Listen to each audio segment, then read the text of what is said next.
Well, thank you very much to Stephen and to Torriano for having me here. And I want to use my time just to talk a little bit about prose poetry and then just to read some very short pieces as well. So I've spent much of the last year thinking about war and prose poetry, as I've been poet in residence for the 1718 post-war commemoration series, jointly hosted by Oxford Books and the University of Oxford. The challenge for me as poet in residence has been to respond to a crisis in our commemorative practice. This crisis manifests in our paralysis in the face of a refugee catastrophe on our front doorstep, while simultaneously declaring, lest we forget, in our national First World War celebrations.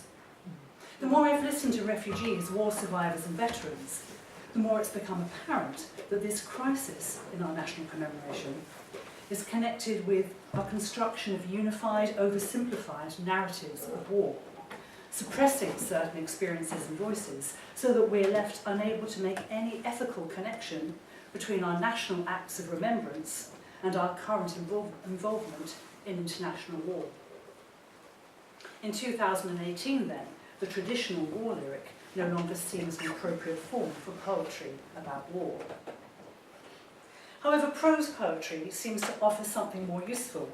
In terms of its poetics, things I have found of particular value have been its aptitude for engaging plurality and discontinuity, its use of strategies of postponement, rejecting the line break to rely on the contingency and modification of meaning of the prose paragraph, its resistance to centeredness and closure and its more ludic qualities, and its contested relationship with other discourses.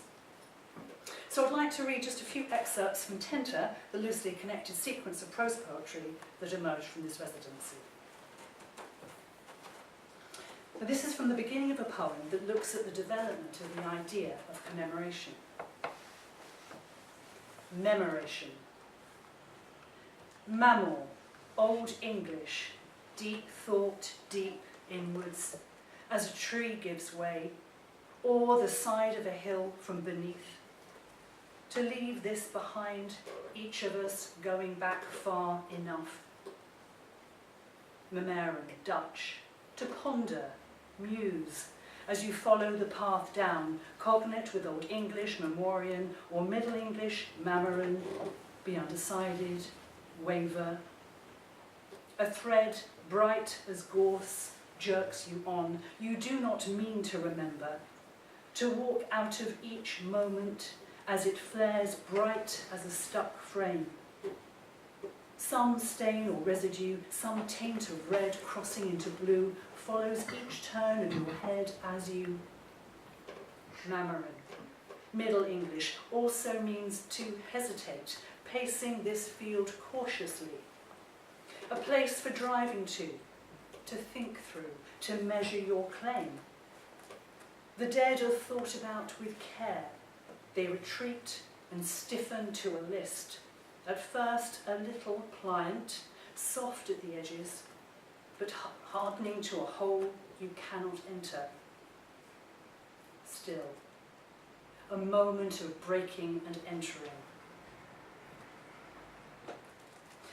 And this is our D-Day, which talks about two D-Days, the landing on the Normandy beaches and the clearing of the jungle, a refugee camp near Calais. We are soaking wet, so we get ourselves together in an orchard. We dream of the blossom and the cherry. We sit against a tree and dream of a bird with white feathers.